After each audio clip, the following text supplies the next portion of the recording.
Application Layer and Functionality Protocol. Ang application layer ay isa sa 7 layers sa OSI or Open System Interconnection Model na isang conceptual framework na ginagamit upang maunawaan at isama ang network communication. Ito ang pinakamataas na layer sa OSI model at naglalaro ng mga mahalagang papel sa pagbibigay daan sa mga user na makapag-ugnayan sa mga network services at resources. Ang application layer ay pangunahing nakatuon sa pagbibigay ng mga network services na direkta sa mga end user at application programs.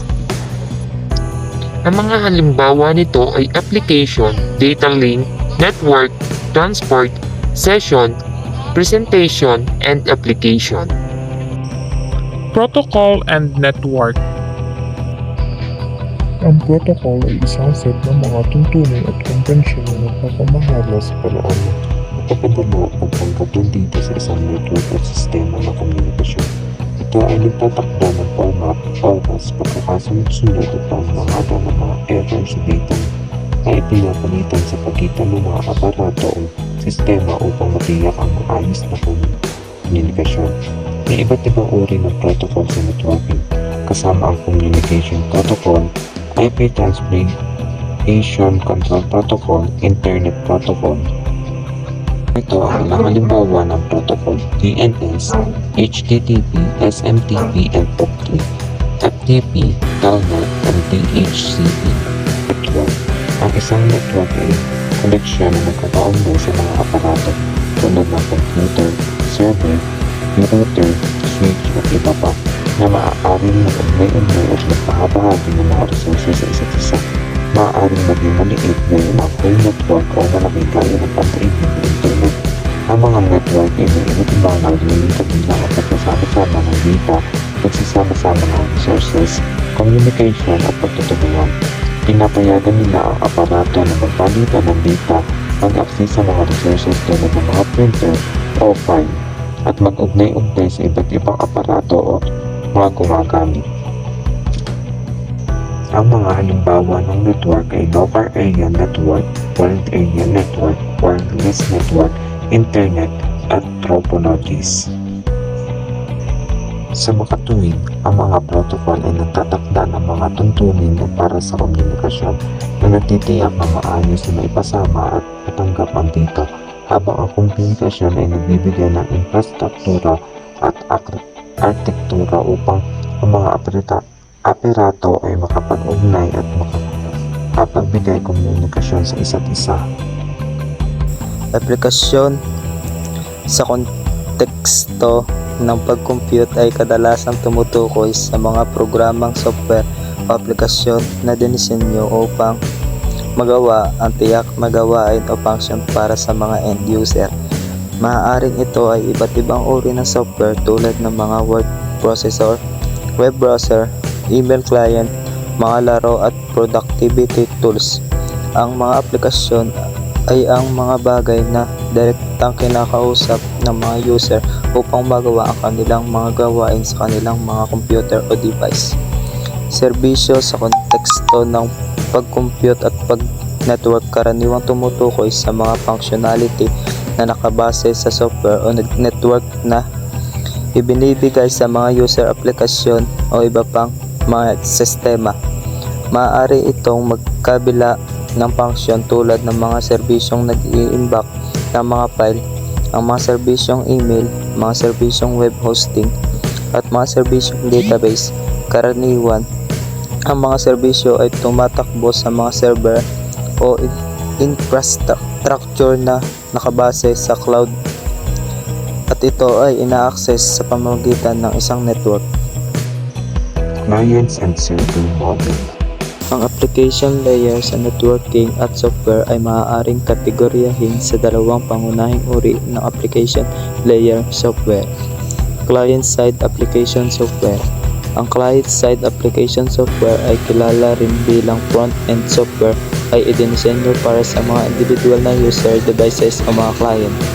Ang mga application ito ay responsable para sa interaksyon ng user at nagbibigay ng user interface para sa mga user upang ma-access at makipag-ugnayan sa mga network, service at resources. Halimbawa ng client-side application ay mga web browser, emails, clients, instant messaging apps at multimedia players. Ang mga aplikasyong ito ay nagsisimula ng mga request sa mga network server at nagpapakita ng mga resulta sa mga user. Server-side application software. Ang server-side application software, kilala rin bilang back-end software, ay gumagana sa mga network server. Ang mga aplikasyong ito ay namamahala sa mga request mula sa client-side software, pinaprocess ang mga data at nagmamaneho ng mga network resources. Ang server-side application ay responsable para sa pangunahing functionality ng mga network service. Halimbawa, ang mga web servers na naglilingkod ng mga web page, email servers na namamahala ng mga komunikasyon sa email at mga database servers na nag-i-imbak at nagre-retrieve ng mga data. Ang server-side software ay sumasagot sa mga request ng client at nag-execute ng mga tasks para sa mga user. Ang parehong client-side at server-side application software ay nagtutulungan upang mapagkaloob sa mga user ang kakayanan na makipag-ugnayan sa mga network service at resources. Ang client-side software ay nagbibigay ng user interface at nagsisimula ng mga request, habang ang server-side software ay nagpaproseso ng mga requests na iyon, namamahala ng data at nagbabalik ng mga response pabalik sa mga client. Modelo ng client-server na ito ay isang pangunahing konsepto sa networking at distributed computing. Peer-to-peer or P2P network model ay isang uri ng arkitekturang network kung saan ang mga individual na devices, kilala bilang mga peers, ay nagko-communicate at nagbibigay ng mga resources ng direkta sa isa't isa nang walang pangangailangan para sa isang central na server.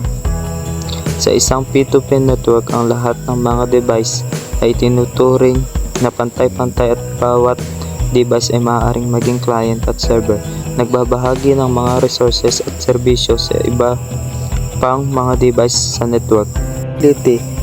Ang P2P network ay madaling mag-scale sa pamamagitan ng pagdagdag ng mas maraming mga peers sa network. Habang dumadami ang mga peers, karaniwan ay nadaragdagan ang kapasidad at resources ng network. Ginagawa itong angkop para sa aplikasyong tulad ng file sharing at distributed computing. Redundancy. Karaniwan ay may redundancy sa mga P2P network dahil maaaring magkaroon ng mga kopya ng parehong resource ang iba't ibang peers. Ang redundancy na ito ay maaaring mag-improve ng data availability at fault tolerance. Dynamic topology. Ang P2P network ay maaaring magkaroon ng dynamic at palagi nagbabago na topolohiya habang ang mga peers ay sumasali at umaalis sa network. Wala itong fixed structure na nagpapagawa nito na maging adaptable. Mga halimbawa, ang P2P network ay karaniwang nag-uugnay sa mga aplikasyon ng file sharing tulad ng BitTorrent, kung saan ang mga user ay nagda-download at nag-upload ng mga file ng direkta mula sa iba pang mga user. Iba pang mga halimbawa ay kinabibilangan ng mga decentralized cryptocurrency network tulad ng Bitcoin at mga tools sa komunikasyon tulad ng Skype sa mga early na version nito. Mga hamon. Bagamat nag-aalok ang P2P network ng mga benepisyo tulad ng decentralization at scalability, maaari rin itong magdulot ng mga hamon sa seguridad at pamamahala. Ang pamamahala ng resource at pagsisiguro ng integridad ng data ay maaaring maging mas komplikado sa isang ganap na decentralized na environment. Common port number. Port numbers are used to identify specific endpoints or service on a computer or device within a network. This number allows data to be directed to the correct application or service running on a particular device. Here are some common port numbers and the service or protocols associated with them. Port 21, VTP, File Transfer Protocol, used for transferring files over a network. Port 22, SSH, Secure Shell, provides secure remote access to a device or server. Port 23, Telnet, allows remote command line access to a device but is less secure than SSH. Port 25, SMTP, Simple Mail Transfer Protocol, used for sending email. Port 53, DNS, Domain Name System, resolve domain names to IP address. These are just a few examples of common port numbers, and there are many more assigned port numbers from various applications and service.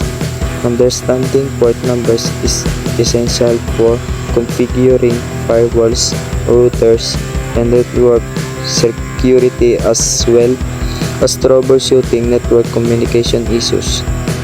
DSL service and product. Ang DNS Domain Name System Service.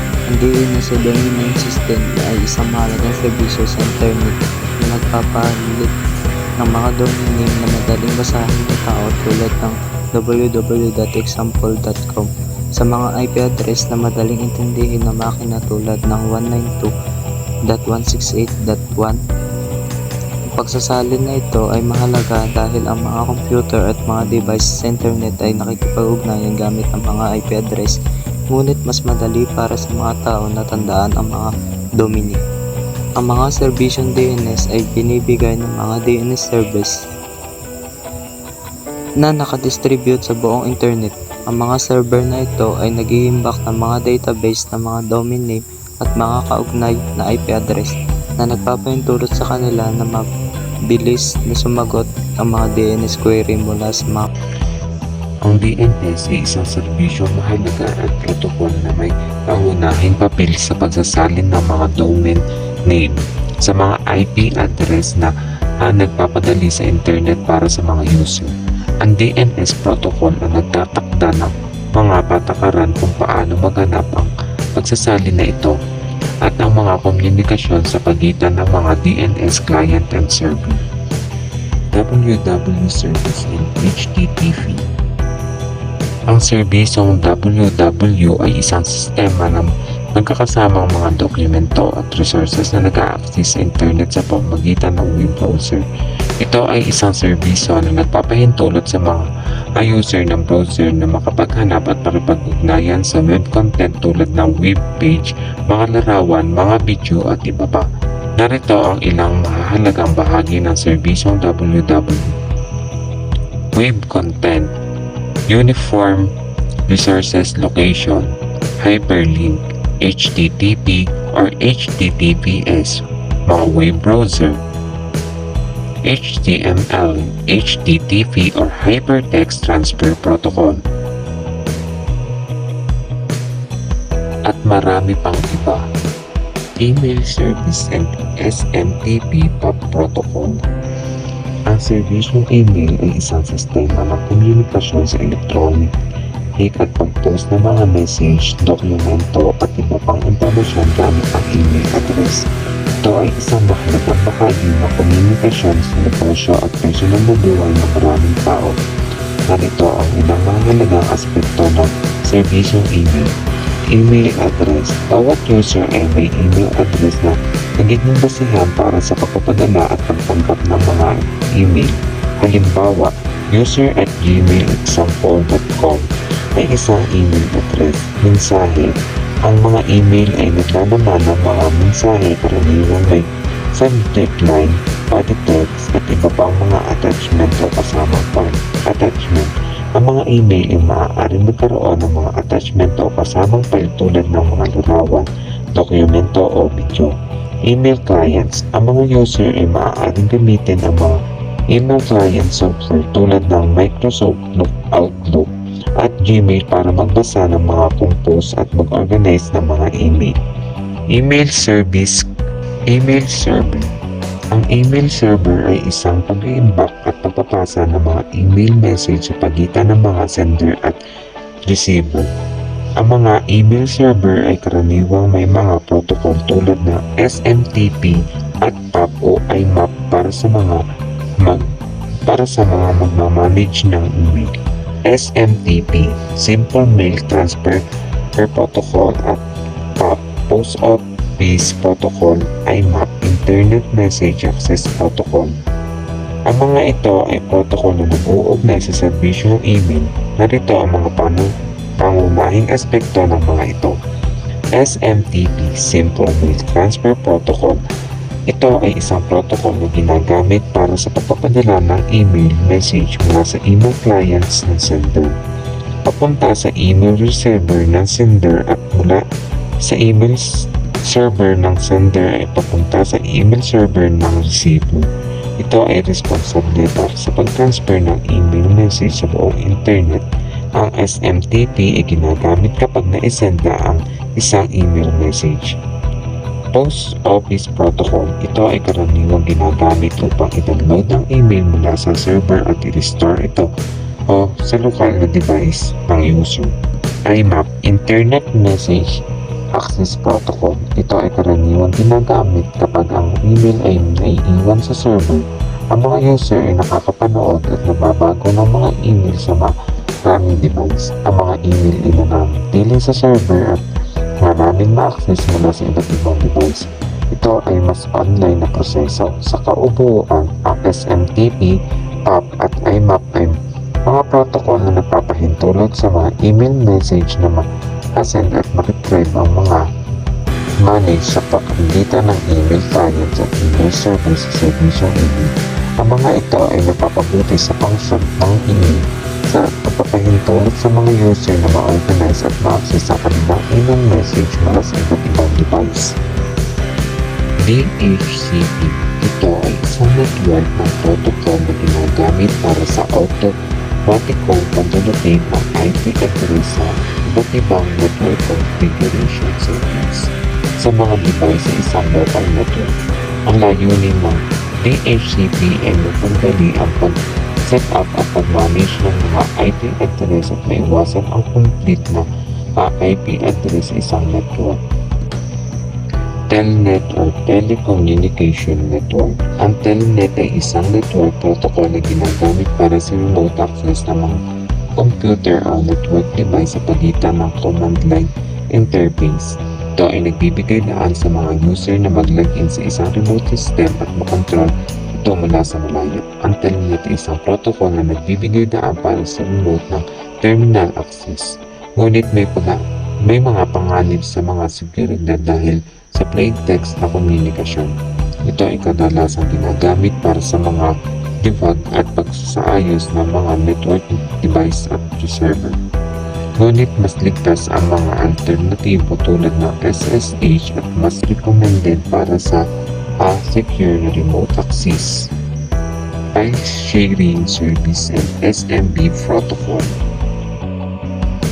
Ang file sharing ay isang proseso ng pagbibigay ng access o pag-ambag ng mga file o folder sa pagitan ng mga user o mga device sa isang network. Ito ay isang mahabang bahagi ng collaboration work, data backup at pag-access ng importanteng file mula sa iba't ibang mga device. SMP, Server Message Block, Common Internet File System. Ang SMB or Server Message Block ay isang network protocol na ginagamit para sa file at printer sharing sa isang network. Karaniwang kilala ito bilang Common Internet File System sa mga mas bago at modernong version nito. Gnutella Protocol. Ang Gnutella ay isang peer-to-peer or P2P network protocol na ginagamit para sa pag-search, pag-download, pag-share ng mga files at resources sa pagitan ng mga users sa internet. Ito ay isang decentralized na sistema kung saan ang mga user ay maaaring bahagi at maghanap ng mga file ng direkta mula sa isa't isa ng walang kailangan central server. Ang Gnutella Protocol ay naging pundasyon para sa iba't ibang mga P2P file sharing network at application. Ito ay kilala sa kanilang kakayahan na magbigay daan sa mga user na makapagbahagi at mag-update ng mga file ng direktamo sa iba't ibang mga user na kailangan sa internet service.